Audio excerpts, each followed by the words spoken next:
Carlos Sánchez Mato, economista, profesor de universidad y una de las voces más reconocidas en el análisis crítico de la gestión pública en España.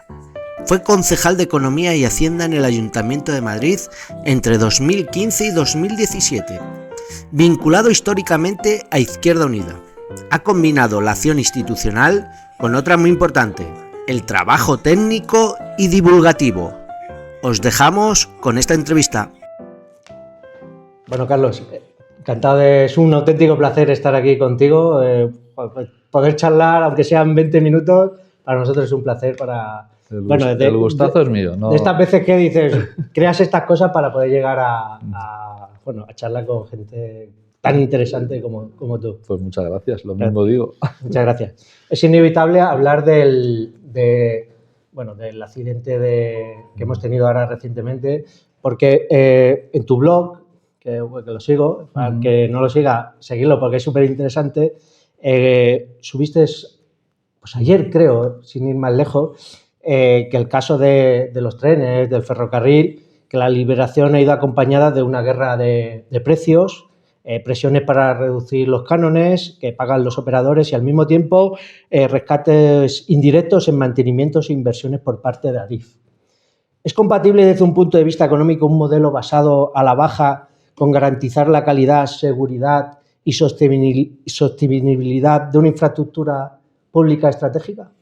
No, evidentemente no. Lo que subí ayer, que debiste trasnochar, porque yo terminé esas cosas de madrugada. A la 1:12 de la fíjate, noche. Sí. O sea, muy tarde. Sí. Pues lo que planteo ahí es que, por favor, sin relacionar de forma directa con las causas de un accidente ferroviario, que si finalmente es que una soldadura estaba mal hecha, pues la soldadura estaba mal hecha, pero hay causas indirectas en lo que es ese insuficiente mantenimiento de la red ferroviaria. Y lo relaciono con la insuficiente atención primaria que tenemos en la Comunidad de Madrid en cuestión de salud, con la escasísima capacidad del sistema público de salud de afrontar pues nuestros ingresos hospitalarios y las pruebas.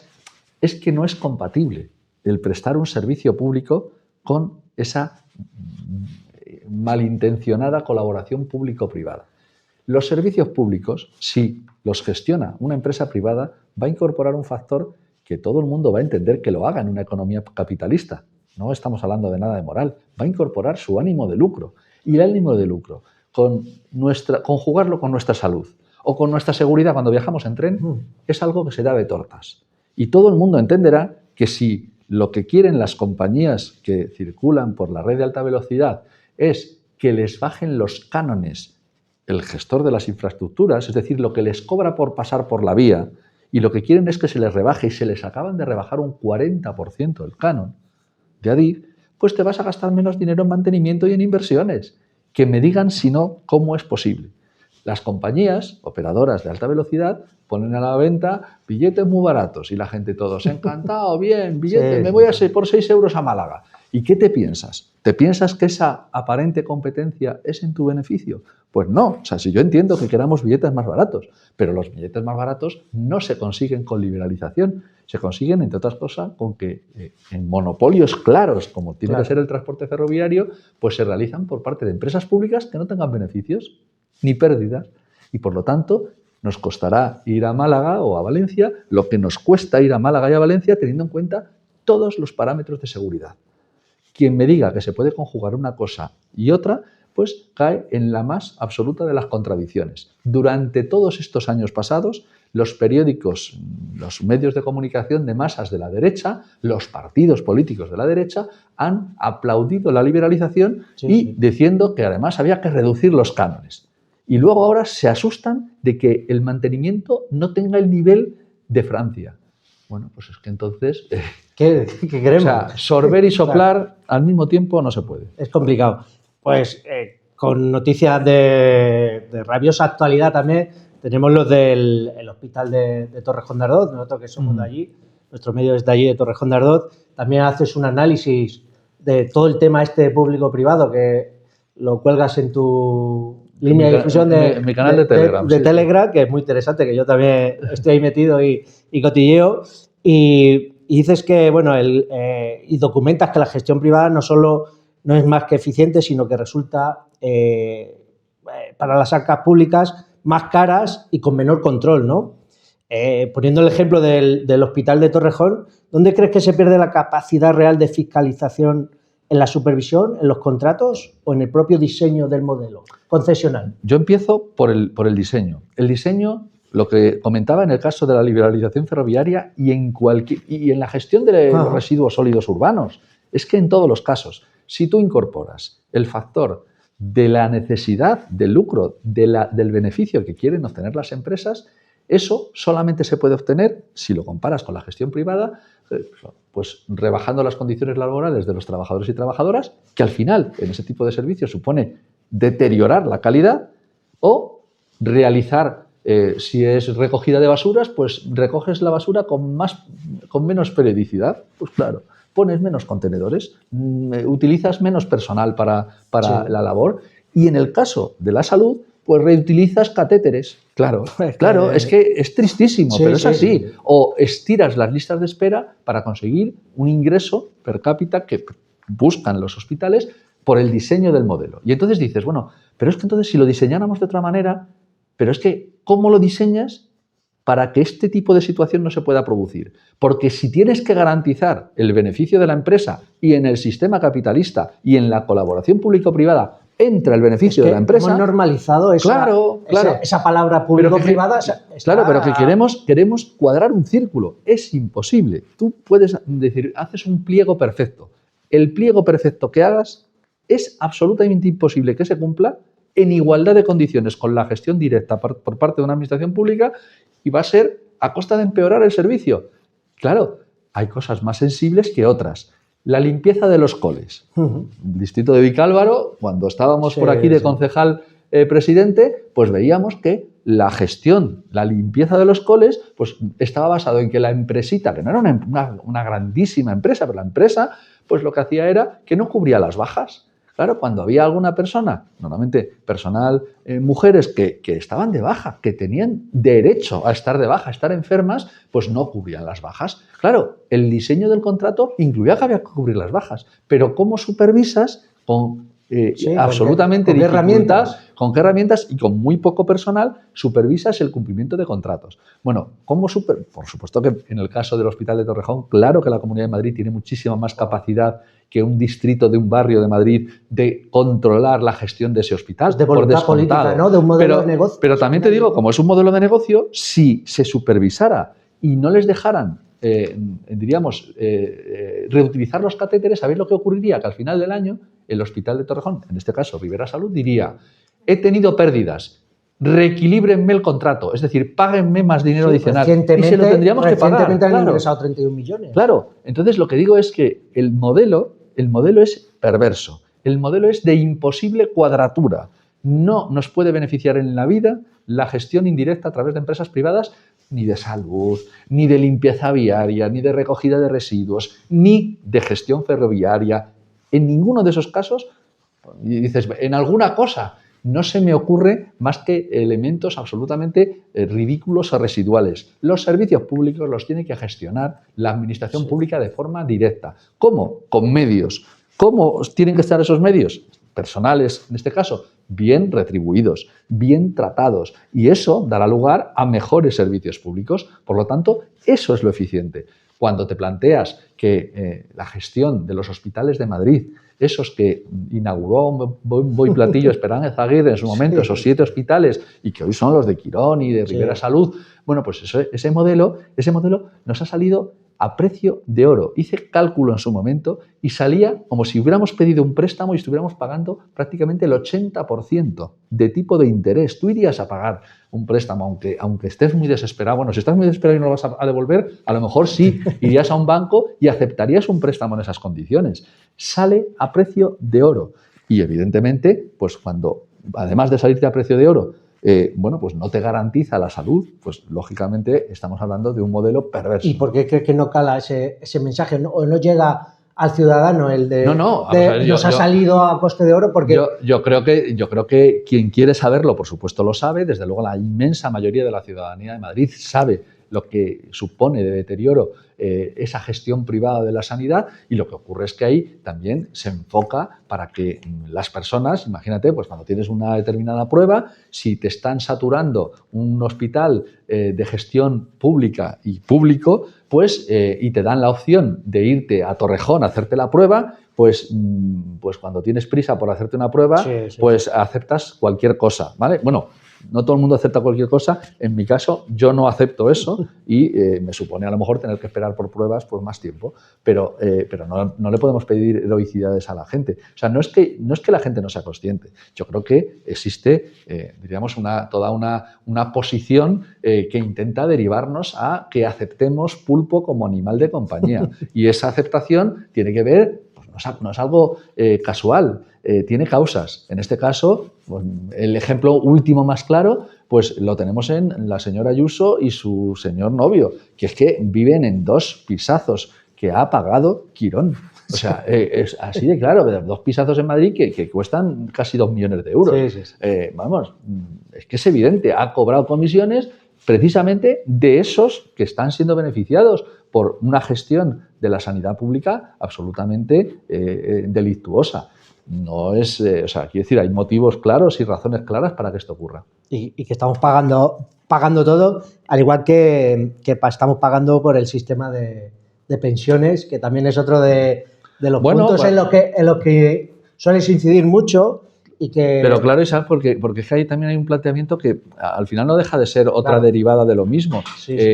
Quienes llevan 40 años o más, mira, yo tengo recuerdos de eso, de en torno a unos 40 años, leyendo informes de quienes les pagan directamente entidades bancarias, compañías aseguradoras o fondos de inversión para decir que el sistema público de pensiones es insostenible, que te hagas tu pensión privada. Pues venimos a lo mismo. ¿De verdad alguien puede pensar que es que la pensión privada va a sacarle de pobre o va a conseguirle algo que no le consiga el sistema público de pensiones?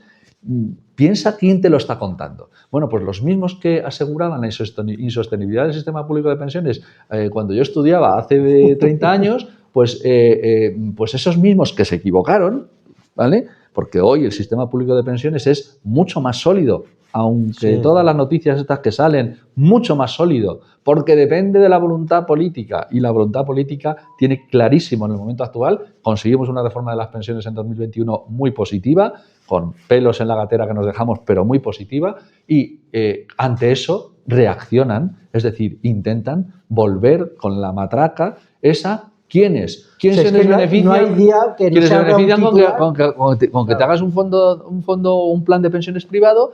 ¿Por qué? Porque esos planes de pensiones privados históricamente tienen una mucha menor rentabilidad que lo que es la aportación que hacemos todos y todas las que trabajamos al sistema público de pensiones, y claro, ellos lo que necesitan es sacar la bandera de lo suyo, claro, que ganan mucho dinero con eso. Entonces, el gran negocio para ellos sería que en vez de que haya 170.000 millones de euros al año de cotizaciones sociales que hacemos las personas trabajadoras al sistema de la seguridad social, lo que querrían es que al menos un porcentaje importante de eso fuera a los fondos de inversión. ¿Pues para qué? Pues para pagar bonus de 100.000, 200.000 o 500.000 euros al año a esos señores.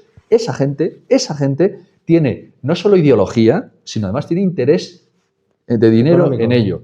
Yo no. Yo soy profe de universidad, me gano la vida humildemente con mi trabajo y, desde luego, no percibo ningún tipo de incentivo, pero tengo ideología, igual que ellos. Lo que ocurre es que, fíjate, nosotros acertamos y a nosotros no nos llevan a los programas de televisión. Sin embargo, ellos se equivocan y son los que recurrentemente son llamados como expertos a la hora de hablar del sistema público de pensiones. Sí. Los que se han equivocado siempre. Lo decías en una entrevista que te hicieron, que estoy viendo, que uno de tus maestros era José Luis San Pedro, ¿no? Hombre, y decías que había 2 tipos de economistas, ¿no? El 99% que son los que buscan hacer más ricos a los ricos, claro. Y tú formas parte de. Bueno, pero vamos, nosotros. Yo no, ni mucho menos soy el único, y además creo que hay gente muchísimo mejor que yo que me ha enseñado a ser de esa manera, ¿no? Y sí, tengo un recuerdo enorme.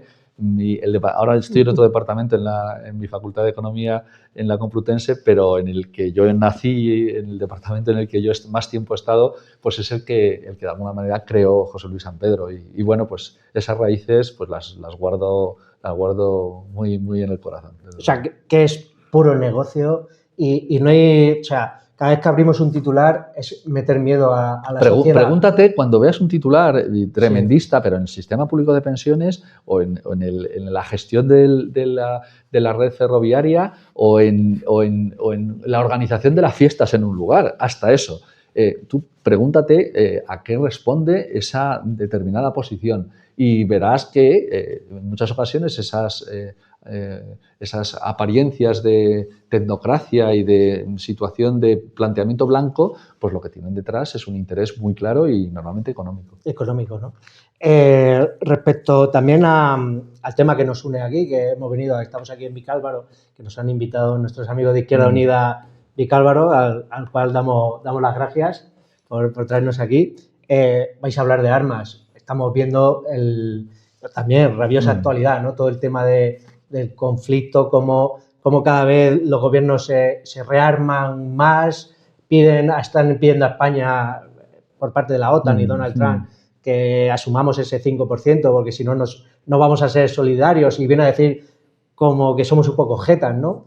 Claro, que básicamente sería otra ramificación de lo que estábamos hablando antes. Preguntémonos a quién le interesa que hayamos entrado en esa espiral belicista de miedo o de intentar hacernos ver que la seguridad, que es un valor que todos y todas podemos aspirar a que exista, que la seguridad se soluciona con más carros de combate, con más lanzamisiles o con más ejércitos. Claro, es que te lo están diciendo quienes hacen un pingüe negocio con el hecho de que haya más armamento situado en los países y con los que, bueno, pues no quieren resolver los conflictos que existen en muchas ocasiones entre los países de una forma dialogada, negociada y sobre todo en un marco multilateral. Es decir, un marco que parece que no es una palabra, un marco global, no un marco bilateral de que el más fuerte contra el más débil. Básicamente, permitirme la digresión, es como si intentásemos solucionar las relaciones laborales o los conflictos laborales que existen entre un patrón rico y un trabajador humilde, venga, entre los dos lo solucionáis. No. La clase trabajadora ya inventamos hace años que o nos juntábamos o solucionábamos los problemas de manera colectiva o nos iban a dar por todos los lados. Y si íbamos a negociar de uno en uno, nos partían la cara, y si íbamos a negociar organizados en sindicatos de clase, pues a lo mejor conseguíamos avances. Bueno, pues las soluciones multilaterales a los conflictos las suelen proponer quienes consideran que van a ir en desventaja si vamos de uno en uno a negociar con Trump o con el imperialista Putin, que es un anticomunista, que yo no es mi amigo. Sí, pero claro, no es mi amigo. Pero lo que yo estoy diciendo es que, vamos a ver, es que lo de Ucrania... o sea, es que nosotros como OTAN, porque formamos parte de la OTAN, que es una alianza criminal, bueno, esa alianza criminal lo que le ha metido es los aviones de combate a 5 minutos del antiguo Leningrado, el actual San Petersburgo. Es decir, hemos hecho eso, hemos puesto, diríamos, nuestros ejércitos al ladito, en el no patio trasero, en el patio delantero de la actual Federación Rusa. ¿Y qué esperábamos? ¿Que una potencia nuclear así fuera a decir, me dejo? Claro, es que la OTAN lo que ha sido tirando de la cuerda, hasta que ha saltado lo que ocurrió en Ucrania en 2011-2012, pues parece que fue neutral. No, fue algo gravísimo. Y en este caso contra pues la mucha población rusa que vivía y vive en Ucrania. Bueno, pues de esos polvos vienen estos lodos. Y ahora quieren que vayamos, la juventud y los no tan jóvenes, a Ucrania a dejar nuestra vida para responder a una situación que es puramente de interés de esa alianza criminal que es la OTAN. Es un disparate. Que invertamos un montón de dinero. Claro, aquí, ¿no? Y luego la derivada económica. Es que el pastizal que se está yendo por el sumidero directamente y directo luego desde ese sumidero a las cuentas de resultados de las grandes empresas armamentísticas es algo bestial. Claro, no podemos aceptar, la población no puede aceptar directamente ese tipo de deriva, porque además esa deriva belicista ya no es un tema solo económico, no es un tema solamente humano, es que se pueden generar conflictos globales de imposible solución, que este tipo de chispas pues luego dan lugar a que millones de trabajadores y trabajadoras, porque no van a ser los hijos de Ursula von der Leyen, no van a ser los hijos de Trump, bueno, o los nietos, o lo que tenga, no van a ser ellos los que vayan a morir en ese tipo de guerras. Mueren los pobres rusos, los pobres ucranianos, o los pobres polacos, o los pobres españoles, o franceses, o quienes sean. No podemos consentir ese tipo de deriva. Y, desde luego, nos engañan porque se sabe, por parte de este tipo de dirigentes, que todos lo saben. Hasta el propio Pedro Sánchez es consciente de que la sociedad española no va a aceptar incrementos de gasto militar y, además, no nos vamos a creer eso de que, bueno, no hay coste de oportunidad. ¿Qué es lo que quiero decir con eso? Es decir, no, te lo gastas, pero no va a ser a costa de pensiones, no va a ser a costa de salud, de lo sacaremos de otro sitio. No, mira. En las rendijas del sofá se encuentran unos céntimos cuando estás sentado. Uy, un eurillo, o me coges un traje y yo de vez en cuando, anda, coño, tenía aquí 10 eurillos. Tenía aquí 10 euros, qué alegría, qué bien, tal. Eso sí, 10.571 millones de euros no te los encuentras en las rendijas del sofá. No es así. Y estamos hablando de que llegar al 5%, que es lo exigido por Trump, estamos hablando de más de 50.000 millones de euros adicionales al año. No, o sea, eso es el 30%, el 20% de lo que nos gastamos en pensiones. Eso es la mitad de lo que nos gastamos en sanidad en un año. No sale de eso. Entonces, si hacemos un recorte proporcional, o sea, si al final agacháramos la cabeza delante de Estados Unidos y delante de la alianza criminal de la OTAN e incrementásemos al 5% del PIB el gasto militar, supondría un 13% del gasto social en su conjunto de recorte. Pensiones, vivienda, sanidad, educación y atención a mayores. El 13%. ¿Vamos a hacer ese recorte? Ya te digo yo que no. No, porque arderán las calles, con el PSOE o con el PP. El que quiera que venga y que nos lo cuente.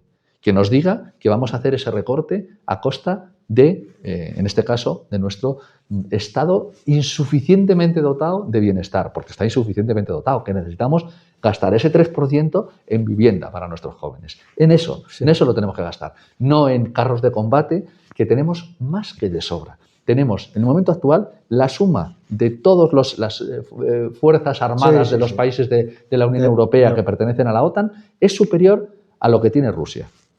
Por cierto, repito, Rusia no es nuestro enemigo, ningún país es nuestro enemigo. Lo que tenemos podemos tener intereses contrapuestos, pues soluciónese de manera dialogada, en el marco de Naciones Unidas. Y si queremos otro marco, desde luego no puede ser el que se invente un rico pedófilo como Trump planteando conferencias de paz para Palestina, por ejemplo. ¿Vale? Y queriendo recibir el premio Nobel de la Paz, que es de coña.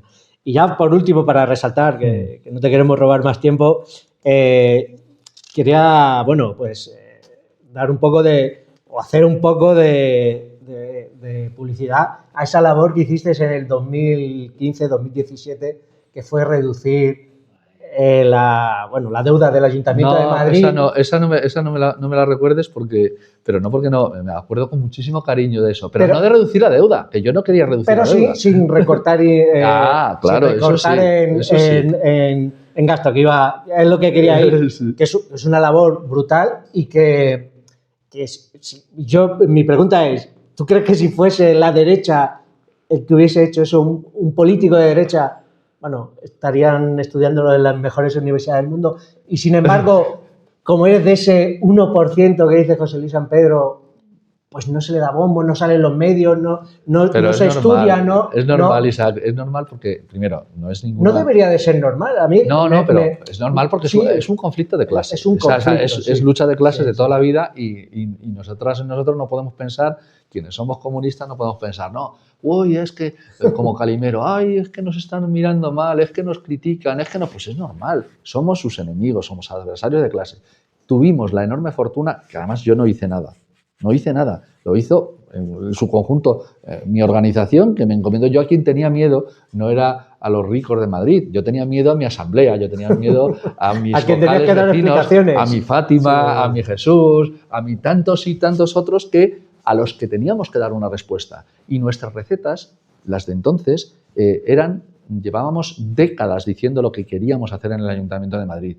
¿Sabes lo que hicimos?